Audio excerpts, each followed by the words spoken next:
All welcome back to my channel. Main scenes of എപ്പിസോഡ്സിലേക്ക് ഏവർക്കും സ്വാഗതം. ഇന്നത്തെ എപ്പിസോഡിനെ കുറിച്ച് പറയുകയാണെങ്കിൽ ഒരു അടിപൊളി എപ്പിസോഡ് എന്ന് തന്നെ പറയണം. പിന്നെ ഇന്നത്തെ എപ്പിസോഡിൽ സൂപ്പർ കൺമണിയുടെ ആരാധകർക്ക് വേണ്ടിയിട്ട് ഒരു ഹിന്ദി ഇട്ടിട്ടുണ്ട് അവർ. അതായത് നമ്മുടെ കൺമണിയുടെയും കൃഷിൻ്റെ കല്യാണം അടുത്ത ആഴ്ചയോ അല്ലെങ്കിൽ അതിൻ്റെ അടുത്ത ആഴ്ചയോ തന്നെ ഉണ്ടാവും. അപ്പോൾ എല്ലാവരും കൺമണിയുടെയും കൃഷിൻ്റെ കല്യാണ എപ്പിസോഡിന് വേണ്ടി വെയിറ്റ് ചെയ്യുക. Stay tuned. ഇന്നത്തെ എപ്പിസോഡിലൊരു മെയിൻ സീനാണിത്. അങ്ങനെ നമ്മുടെ കൺമണി ഗോകുലിനോടായിട്ട് കൃഷി വരുണ്ട മുൻപിൽ എല്ലാ സത്യങ്ങളും തുറന്നു പറഞ്ഞതിനെ കുറിച്ച് വിശദീകരിച്ചു കൊടുക്കുകയാണ്. ഈ സമയത്ത് കൺമണി പറഞ്ഞ കാര്യങ്ങളെല്ലാം കേട്ട് ത്രില്ലടിച്ചായിരിക്കും നമ്മുടെ ഗോകുൽ വെക്കുന്നത്. അങ്ങനെ ഗോകുൽ കൺമണിയുടെ അടുത്തായിട്ട് പറയുന്നുണ്ട്, അപ്പോൾ ക്രിസ് സാറൊന്ന് പൊളിച്ചടിക്കുകയല്ലേ, അപ്പോൾ മൊത്തം മാസമായിരുന്നായിരിക്കും എന്നിങ്ങനെ പറയുന്നുണ്ട്. ആ സമയത്ത് കൺമണി പറയുന്നുണ്ട്, അതേടാ ഗോകുലെ, ഞാൻ പറഞ്ഞാൽ നീ വിശ്വസിക്കില്ല. ഒരു കാര്യം ചെയ്യാം, അവിടെ ഉണ്ടായ കാര്യങ്ങളൊക്കെ ഞാൻ നിന്നെ അഭിനയിച്ച് കാണിച്ചു തരാം. ഇത്രയും പറഞ്ഞുകൊണ്ട് നമ്മുടെ കൺമണിയാണെങ്കിൽ ഒരു ഒന്നൊന്നര അഭിനയം അങ്ങ് കാഴ്ചവെക്കുകയാണ് നമ്മുടെ ഗോകുലിന്റെ മുൻപിൽ. പിന്നീട് കൺമണി ഗോകുലിന്റെ അടുത്ത് പറയുന്നുണ്ട്, എടാ നീ എന്നോട് ചോദിക്ക് ഇങ്ങനെ, അപ്പോൾ ഈ കല്യാണം നടക്കില്ല അല്ലേ എന്ന്. ആ സമയത്ത് ഗോകുലാണെങ്കിൽ ഇങ്ങനെ ചോദിക്കുന്നുണ്ട്. തുടർന്ന് കൺമണിയാണെങ്കിൽ കൃഷിൻ്റെ വേഷം അങ്ങ് ഇടുവാണ്. അങ്ങനെ കൃഷിൻ്റെ വേഷത്തിൽ നിന്ന് കൺമണി പറയുന്നുണ്ട്, ഇല്ല ഈ കല്യാണം നടക്കില്ല, നിനക്കതിൽ വല്ല സംശയവും ഉണ്ടോ എന്ന് ചോദിക്കുന്നുണ്ട് തിരിച്ച് ഗോകുലിനോടായിട്ട്. ആ സമയത്ത് ഗോകുൽ തിരിച്ച് പറയുന്നുണ്ട്, അതെ എനിക്ക് നല്ല സംശയമുണ്ട് ഈ കല്യാണം നടക്കുമോ ഇല്ലയോ എന്നുള്ള കാര്യത്തിൽ. ഇത് കേട്ട് കൺമണിയാണെങ്കിൽ കൃഷിയായിട്ട് അങ്ങ് അഭിനയിക്കുന്നുണ്ട്. അഭിനയിക്കുക എന്നൊക്കെ പറഞ്ഞാൽ അത് വളരെ കുറഞ്ഞു പോകും, ജീവിച്ച് കാണിക്കുമെന്ന് തന്നെ പറയണം.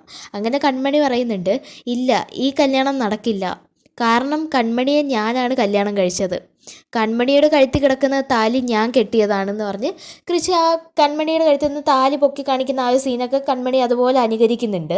ഇതൊക്കെ കേട്ട ഗോകുലിനാണെങ്കിൽ എന്ത് ചെയ്യണം എന്ന് അറിഞ്ഞൂടാ, അത്രയ്ക്ക് സന്തോഷമാണ്. അങ്ങനെ ഗോകുലാണെങ്കിൽ കൈയടിച്ച് പാസ്സാക്കുന്നുണ്ട്. പിന്നീട് കൺമണി പറയുന്നുണ്ട്, സത്യം പറഞ്ഞാൽ വരുൺ എൻ്റെ കഴുത്തിൽ ക്രിസാറ് താലി കെട്ടിയ കാര്യം ഇനി ആരോടെങ്കിലുമൊക്കെ പറഞ്ഞ് വലിയ വിഷയമാക്കുമോ, നമ്മുടെ കുടുംബത്തിൽ പ്രശ്നങ്ങൾ ഉണ്ടാക്കുമോ എന്ന് എനിക്കറിയില്ല. ഇത് കേൾക്കുന്ന ഗോകുലാണെങ്കിൽ പറയുന്നുണ്ട്, എൻ്റെ പൊന്നപ്പൻ നിങ്ങളുടെ രണ്ടുപേരുടെയും പ്രണയത്തിനിടയ്ക്ക് ഇതുപോലെയുള്ള പ്രശ്നങ്ങൾ ഉണ്ടായാലേ ഒരു രസമുള്ളൂ, പ്രശ്നങ്ങളൊക്കെ വരട്ടെ, അതൊക്കെ നമ്മൾ നേരിടണം. പിന്നെ എന്തൊക്കെയായാലും അപ്പ എന്തായാലും ക്രിസ് സാർ കൈവിടില്ല, അതെനിക്ക് 100% ഉറപ്പുള്ള ഒരു കാര്യം. നിങ്ങൾ രണ്ടുപേരും ഇതുപോലെ തന്നെ മുന്നോട്ട് പോകണം, എന്നിട്ട് ക്രിസ് സാറും അപ്പയും കല്യാണം കഴിക്കണം എന്നൊക്കെ പറഞ്ഞ് ഗോകുൽ ഇങ്ങനെ കൺമണിക്ക് ധൈര്യം കൊടുക്കുകയാണ്. പിന്നീട് ഗോകുൽ പറയുന്നുണ്ട്, എന്തായാലും അപ്പ ഇവിടെ എന്ന് സ്വപ്നമൊക്കെ കണ്ടിരുന്നോ, ഞാൻ പോയി ഉറങ്ങട്ടെ എന്ന് പറഞ്ഞ് ഗോകുൽ അവിടെ നിന്ന് പോകുന്നുണ്ട്. ആ സമയത്ത് കൺമണി ചിരിക്കുന്നുണ്ട്. പിന്നീട് കൺമണിയാണെങ്കിൽ ഗോകുൽ പറഞ്ഞ പോലെ തന്നെ അവിടെ ഇരുന്ന് ഓരോരോ ഓർമ്മകൾ ഇങ്ങനെ അയവിറക്കി ചിരിച്ച് സന്തോഷിച്ചിരിക്കുന്നുണ്ട്. പിന്നീട് കാണിക്കുന്ന മറ്റേ സീനാണ്. ആ സീനിൽ നമ്മൾ കൃഷിൻ്റെ ഒക്കെ കുറച്ച് കലാപരിപാടികളൊക്കെ അവതരിപ്പിക്കുകയാണ് കൃഷി. ഈ സമയത്ത് മഹിയാണെങ്കിൽ കൃഷിൻ്റെ ഡാൻസും പാട്ടൊക്കെ കേട്ട് ഇങ്ങനെ ഇറങ്ങി വരുന്നുണ്ട്. അങ്ങനെ മഹി കൃഷിനെ തന്നെ നോക്കി ഇങ്ങനെ നിൽപ്പുണ്ടായിരിക്കും. പക്ഷേ കൃഷി ലോകത്തൊന്നും അല്ല.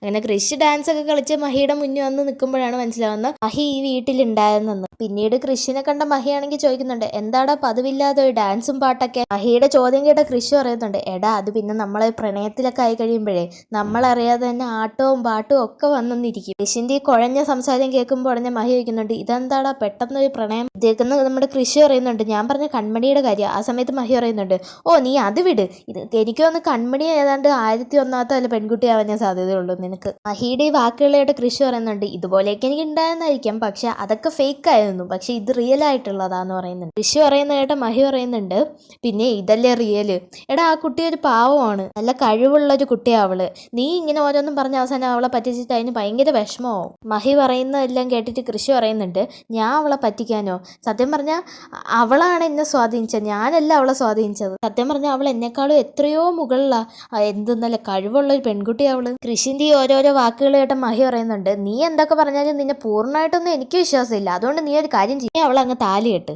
എന്നാൽ ഞാൻ വിശ്വസിക്കാം. ഇത് കേട്ട കൃഷി പറയുന്നുണ്ട്, താലി കെട്ടാനോ, താലി കെട്ടൊക്കെ എപ്പോഴേ കഴിഞ്ഞു. ഈ സമയത്ത് മഹി കുറച്ച് സീരിയസ് ആയിട്ട് ചോദിക്കുന്നുണ്ട്, താലി കെട്ടാനോ, ഞാനിത് വിശ്വസിക്കില്ല കൃഷ്, നീ എന്തൊക്കെയാ പറയുന്നത്. ഈ സമയത്ത് കൃഷി പറയുന്നുണ്ട്, എടാ ഞാൻ പറഞ്ഞ സത്യമാണ്, ഞാൻ കൺമണിയുടെ കഴുത്തി എന്നേ താലി കെട്ടിയതാണ്. ഇത്രയും പറഞ്ഞിട്ട് കൃഷി അങ്ങകത്തേക്ക് കയറി പോകാൻ ശ്രമിക്കുക. ആ സമയത്താണെങ്കിൽ മഹി പെട്ടെന്ന് കൃഷിന്റെ കൈ കയറി പിടിച്ചിട്ട് പറയുന്നുണ്ട്, ഒരു കാര്യം ചെയ്യ്, നീ അവളെ താലി കെട്ടിയത് നീ സത്യം ഇട്. ആ സമയത്ത് കൃഷി ചോദിക്കുന്നുണ്ട്, ആര് പിടിച്ച് സത്യം ഇടണം എന്ന്. റിബയെ പിടിച്ച് സത്യം ചെയ്യണം, കാരണം അവളെ നീ ഒരുപാട് സ്നേഹിക്കുന്നുണ്ട്, അപ്പൊ അവളെ പിടിച്ച് തന്നെ നീ സത്യം ചെയ്യണം, എന്നാൽ ഞാൻ വിശ്വസിക്കാം. ഇത് കേട്ട കൃഷി പറയുന്നുണ്ട്, കൃപയെ പിടിച്ചൊന്നും ഇപ്പൊ സത്യം ഇട്ടുകൂടാത്തയാണ്, എന്നാലും ഞാൻ സത്യം ഇടാം, എന്റെ കൃപമോളാണേ സത്യം, ഞാൻ കൺമണിയെ താലി കെട്ടി കഴിഞ്ഞു. ഇത് കേട്ട് മഹി ഞെട്ടി പോകുന്നുണ്ട്. അങ്ങനെ വായും പൊളിച്ച് കൃഷ്ണനെ ഇങ്ങനെ നോക്കുന്നുണ്ട്. ഈ സമയത്ത് കൃഷ്ണാണെങ്കിൽ വാ അടയ്ക്കണം എന്ന് പറഞ്ഞ് വാ അടയ്ക്കുന്നുണ്ട്. എന്നിട്ട് കൃഷ്ണനോടായിട്ട് മഹി ചോദിക്കുന്നുണ്ട്, എടാ ഇതൊക്കെ എപ്പോൾ കഴിഞ്ഞു. ആ സമയത്ത് കൃഷി പറയുന്നുണ്ട്, ഇതൊക്കെ കഴിഞ്ഞു. ഇത്രയും പറഞ്ഞ് കൃഷ്ണ ആണെങ്കിൽ ഡാൻസും പാട്ടൊക്കെ ചെയ്തങ്ങ് പോകുന്നുണ്ട്. ഈ സമയത്ത് മഹിക്കാണെങ്കിൽ ഒരു അമ്പരപ്പായിരിക്കും. എന്തായിരിക്കും. അങ്ങനെ മഹി ഇങ്ങനെ ആലോചിച്ച് നിൽക്കുന്നുണ്ട്. വീഡിയോ ഇഷ്ടപ്പെട്ടാൽ ലൈക്ക് ചെയ്യുക, ഷെയർ ചെയ്യുക, സബ്സ്ക്രൈബ് ചെയ്യുക. താങ്ക്